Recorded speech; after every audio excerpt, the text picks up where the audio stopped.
Price action road map series में हमारा ये 14वां वीडियो है। इससे पहले हम बेसिक प्राइस एक्शन में इन सभी टॉपिक्स को कवर कर चुके हैं, जिसकी लिंक डिस्क्रिप्शन में है।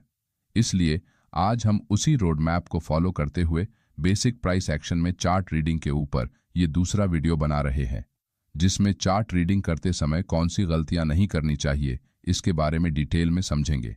सिर्फ एक कैंडल को देखकर रिवर्सल ट्रेड एंट्री ना करें। ये निफ्टी 50 का 12 मार्च का 5 मिनट टाइम फ्रेम का चार्ट है। यहां मार्केट ओपन होने के बाद प्राइस चार्ट पर इस तरह का प्राइस एक्शन बनाती है। इस चार्ट को देखकर यहां बायर्स मार्केट में स्ट्रांग है या फिर सेलर्स उन पर पूरी तरह हावी हो चुके हैं।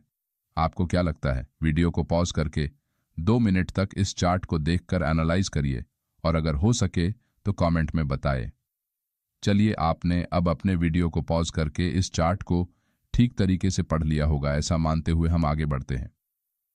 यहां दिन की शुरुआत में बायर्स प्राइस को बहुत तेजी से ऊपर उठाते हैं, लेकिन हायर लेवल्स पर प्राइस ज्यादा देर तक सस्टेन नहीं कर पाती है और सेलर्स प्राइस को नीचे गिरा देते हैं, जिससे प्राइस अपने पुराने डे लो को ब्रेक करते हुए तेजी से नीचे चली जाती है। लोअर लेवल्स पर सेलर्स द्वारा प्रॉफिट बुकिंग करने से प्राइस थोड़ी ऊपर आती है और दिन भर इसी रेंज में ट्रेड करते हुए ऊपर नीचे करती है, जिस कारण दिन के आखिर में सेलर्स प्राइस को एक बार फिर से लोअर लेवल्स पर क्लोज करने में कामयाब हो जाते हैं। यहां बायर्स 2 बार प्राइस को ऊपर उठाने की कोशिश करते हैं, मगर लो बाइंग प्रेशर के कारण प्राइस ज्यादा ऊपर नहीं जाती, जिससे सेलर्स मार्केट में हावी हो जाते हैं और प्राइस को लोअर लेवल्स में क्लोज करने में कामयाब हो जाते हैं। अब इस पूरे प्राइस एक्शन को देखकर आपको एक बात तो समझ आ गई होगी कि यहां हायर लेवल्स पर सेलर्स अभी भी पूरी तरह मौजूद है, जिससे ये एक स्ट्रांग रेजिस्टेंस और सप्लाई जोन बन गया है। अगले दिन यानी कि 13 मार्च को जब मार्केट इसी रेंज में ओपन होता है तो सेलर्स एक बार फिर से हेवी सेलिंग स्टार्ट करते हैं, जिस कारण प्राइस तेजी से नीचे गिरते हुए अपने प्रीवियस डे लो के पास आती है। यहां कुछ सेलर्स प्रॉफिट बुकिंग करते हैं, जिससे चार्ट पर इस तरह की एक इनसाइड ग्रीन बुलिश कैंडल बनती है। अब यही वो पॉइंट है जहां पर सबसे ज्यादा रिटेल ट्रेडर फंसने वाले हैं। क्यों और कैसे, चलिए जानते हैं। यहां मार्केट ओपन होते ही स्ट्रांग सेलिंग के कारण मार्केट तेजी से नीचे आया है, जिस वजह से यहां हायर लेवल्स पर जिन भी सेलर्स ने सेलिंग की होगी उन्हें ऑलरेडी अच्छा प्रॉफिट उनके स्क्रीन पर दिख रहा होगा। साथ ही प्राइस अभी अपने पिछले डे लो के पास ट्रेड कर रही है, जहां से इससे पहले बायर्स ने प्राइस को ऊपर उठाने की कोशिश की थी। इसलिए आज भी अगर यहां कोई बुलिश कैंडल बनती है तो ज्यादातर रिटेल ट्रेडर इस चांस को मिस नहीं करने वाले हैं। चार्ट पर जैसे ही एक ग्रीन बुलिश कैंडल बनने लगती है तो बहुत से न्यू ट्रेडर मार्केट यहां से सपोर्ट लेकर ऊपर जा सकता है। इस उम्मीद में लॉन्ग ट्रेड एंट्री करने लगते हैं, जिससे कैंडल थोड़ी ऊपर जाकर क्लोज करती है। यहां अगर आप गौर से देखेंगे तो 2 बार चार्ट पर प्रॉफिट बुकिंग की गई है। सबसे पहली बार जब प्राइस एक ही झटके में इस पॉइंट तक नीचे आती है तो कुछ सेलर्स वीक होती जा रही कैंडल्स को देखकर प्रॉफिट बुकिंग करते हैं, जिससे चार्ट पर यहां एक ग्रीन कैंडल बनती है। लेकिन नेक्स्ट कैंडल से प्राइस जैसे ही नीचे जाती है तो कुछ न्यू सेलर्स जिन्हें हायर लेवल्स पर सेलिंग करने का मौका नहीं मिला, वो इस कैंडल के पास एंट्री करते हैं। अब चार्ट पर इस समय यहां इन 2 जगह सेलर्स के स्टॉप लॉस मौजूद है। इसका मतलब जब तक मार्केट इन स्टॉप लॉस को हिट नहीं करता तब तक सेलर्स डरने वाले नहीं हैं और वो मजबूती के साथ अपनी पोजीशंस को होल्ड करके बैठे हैं। एक बात को आपको हमेशा याद रखना है कि जब भी सेलर्स के स्टॉप लॉस हिट होते हैं तो बायर्स को प्रॉफिट होता है, और जब भी बायर्स के स्टॉप लॉस हिट होते हैं तो सेलर्स को प्रॉफिट होता है।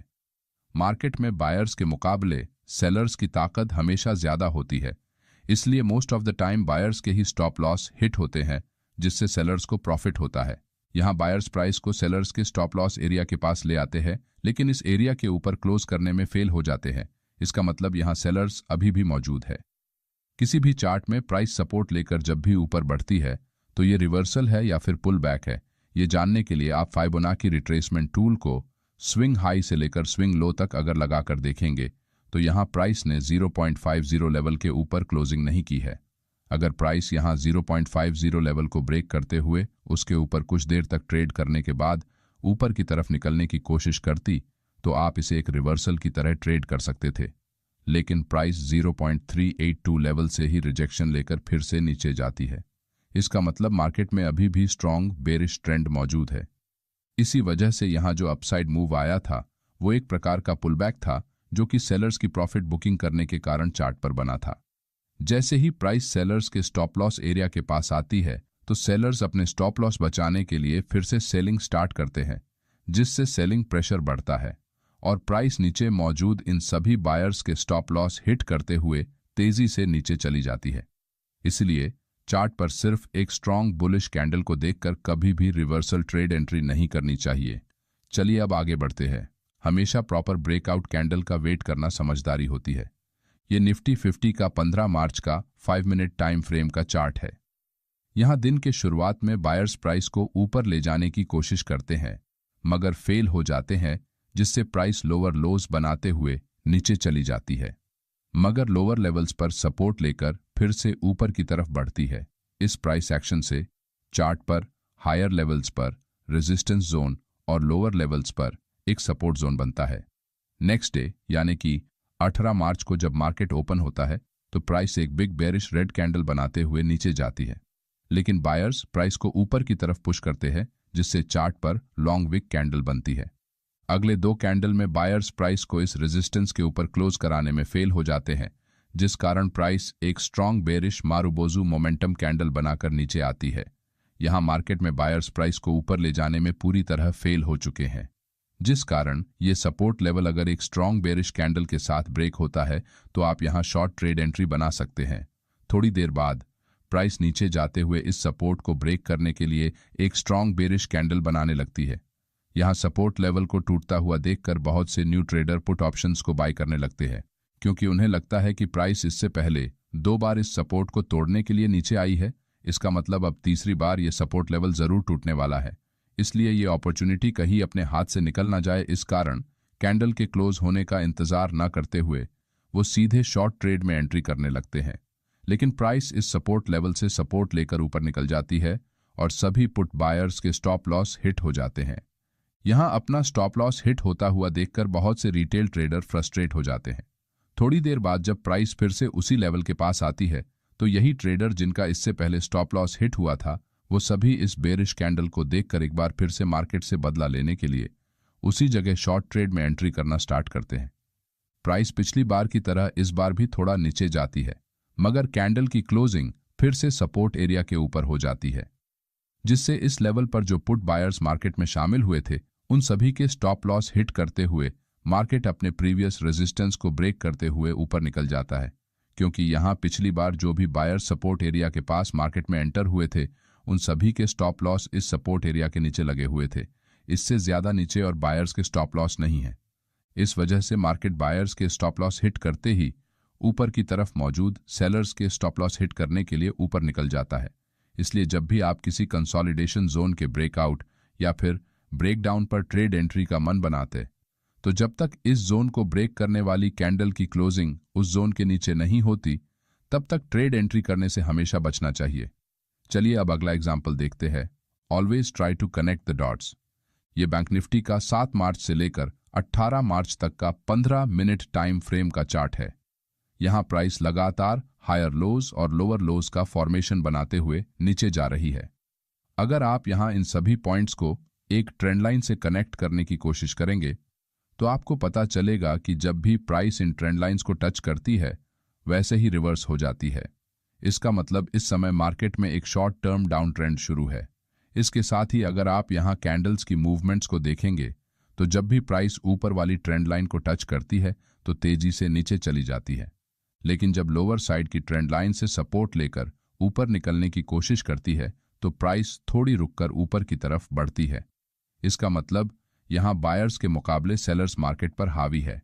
उसी के साथ प्राइस जब भी ट्रेंड लाइन की एरिया में आती है तो बहुत बार रिटेल ट्रेडर्स को फेक ब्रेकआउट्स और ब्रेकडाउन्स में ट्रैप किया गया है। यहां 14 तारीख को 15 मिनट टाइम फ्रेम में एक लॉन्ग लोअर विक के साथ बेरिश कैंडल चार्ट पर ट्रेंड लाइन के पास बनी है, मगर इस कैंडल की क्लोजिंग ट्रेंड लाइन के अंदर ही हुई है।